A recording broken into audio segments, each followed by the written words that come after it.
Welcome back to Switch to Linux, and we have another Linux Mint update. They actually have a lot of changes in the works for the next version, but I will remind you, the next version of Linux Mint is going to come out around Christmas. So it's like, wait, didn't the last one come out around last Christmas? That is correct. So they're changing that release schedule. We talked about that on our last Linux Mint update video, and they're focusing instead. They're releasing some Linux kernel patches, which will get you the same thing with a newer kernel for newer hardware, or you can just stay on the one you're on. And they're just focusing on a different release cycle. This allows them to do a lot more things, test a lot more things in between, and ultimately, hopefully make a better system. Although Linux Mint's already the best, but, don't rest on your laurels, and that's exactly what they don't do.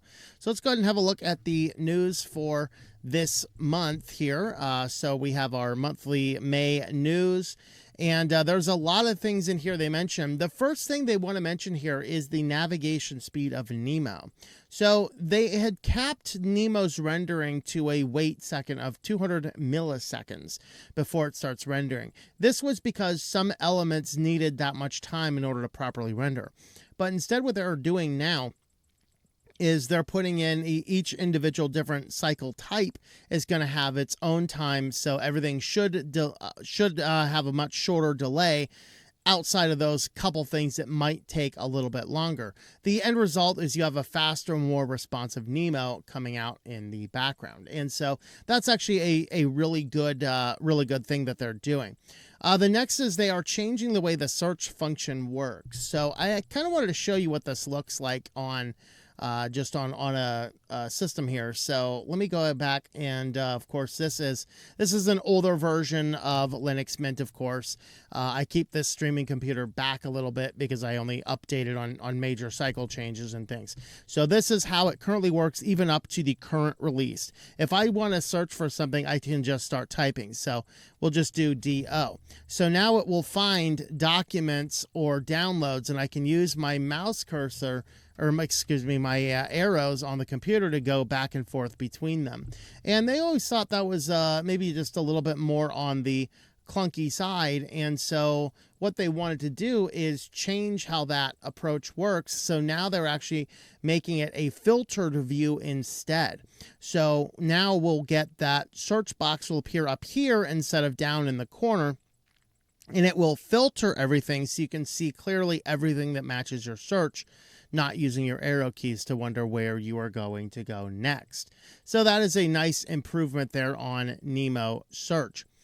There is a new screenshot tool coming in. Of course, Linux Mint has always had a screenshot ability, and this is through an external application. Is it an X application? Let me look at it real quick. I think it's just an X application. It's just called Screenshot. This is version 41 on this computer. But it allows you to do the nice, very, very simple work there of choosing your screen, your window, or your selection, delay time, and things like that. So they are doing a new one which can do windows with or without shadows, and they can do individual applications, or they can do whole screens. On the screens, you can choose how many monitors, if any, and then you can also crop them. You also have the option to save your screenshot with a client-side decoration or the server-side decoration based upon what options you need. And this will allow you to choose whether your screenshot has shadows shared with it or not. So they have a few different things here, and I have no idea what's up with this one down here that says Cinnamon Crash. I don't know if that was an error or something down there, but these are images taken with the frame or no frame, and with the client side as CSD and the server side as SSD. So you can see what these will look like. This one, of course, maybe he's just showing how it currently works. You can do these now with shadows or without shadows, so you can see what these would look like as you make the screenshots. So they've cleaned up corners. They're using GDK for rendering, and overall you'll get a screenshot tool built directly into the Cinnamon desktop instead. So this means that if you're installing Cinnamon on something else, then it will automatically always have that built-in screenshot tool. So really good news for other distributions wanting to implement Cinnamon. So the other thing is they wanted to change the dialogues. Of course, they put in this new version of the dialog boxes here for like your main system dialogues, your logouts and things like that. And the problem with those is they always laid over the screen. You couldn't do anything around them. So if you go to log out and realize you needed to do something, then you used to have to hit cancel, do what you need to do, and then hit the log out again. Now you can drag these dialog boxes out of the way and you can work behind them. They still stay on top, but you can work behind them. So that's one of the changes they're doing. And then, of course, they wanted to change up the GTK dialogues. These are what the current ones look like. We have a title bar without anything in there. We have, now I think these are fine personally, but they wanted to make some improvements to them. So they made this adjustment, and I do like this adjustment better.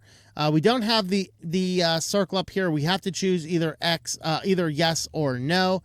But what they're doing here is they're justifying the title and the description to the left line there. And then we have maybe a different color. Maybe this question mark is highlighted to your theme's accent. I'm not sure what the coloration difference is here on this one, but this is what they're doing. And then the buttons are separated from each other. So that's actually a nice improvement. They're also changing the contrast of the dark version of the Mint Y theme so that you can see things better. It looks a little bit cleaner, a little bit nicer, maybe not as blinding or difficult to see. And then they've also made a few other tweaks to it. There's trees, tree views, and list views got rounded corners as well. I think these are the list views we're talking about here. And then here's what the, let's see, subtle change, slightly more polished. So this is what the lists look like on the update manager with the new theming. They're also changing the icons in here to the XSI icons that were released in the Cinnamon panel last go around. You can now use these inside of your themes for the GTK dialog. So you, when you ask for an application, it'll open up the file dialog that pops up. Uses the same icons as Nemo. So it streamlines the system, makes the system all look a little bit better. We add WPA3 and OWE, opportunistic wireless encryption. I've heard of WPA3. I've not heard of opportunistic wireless encryption. I'll have to look into that. They finish out a discussion talking about security, just the importance of keeping things up to date. There's actually a security vulnerability in XReader where a PDF could run malicious code. So they mention you want to make sure that you have the latest security versions just to keep things patched for security. I probably have an old version on this. I think this computer is about ready for an update.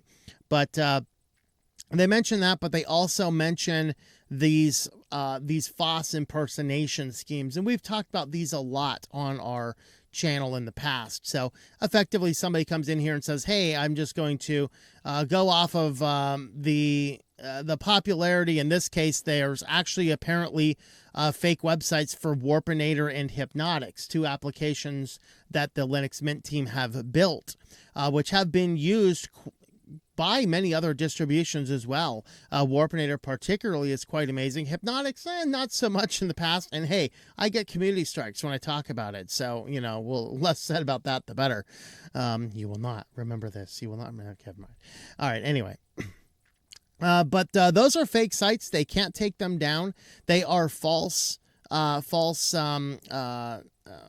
applications. These are not official web pages, so do not go there and download anything. And they do bring up the point, particularly for a lot of people switching to Linux, you do not need to go onto the internet for most applications you would want to download on Linux. In fact, almost every application.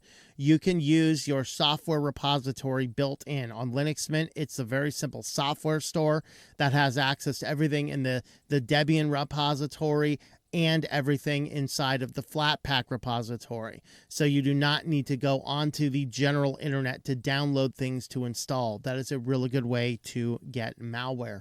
And Linux does not have to do that by and large. So they did want to leave that security bulletin to the end. So let me know your thoughts about all of these changes in the comments. And of course, I'm always a huge fan of everything Linux Mint, so that's why I like to bring you these videos. So with that, if you have not already subscribed to this channel, please do so now and leave us a like and a comment down below.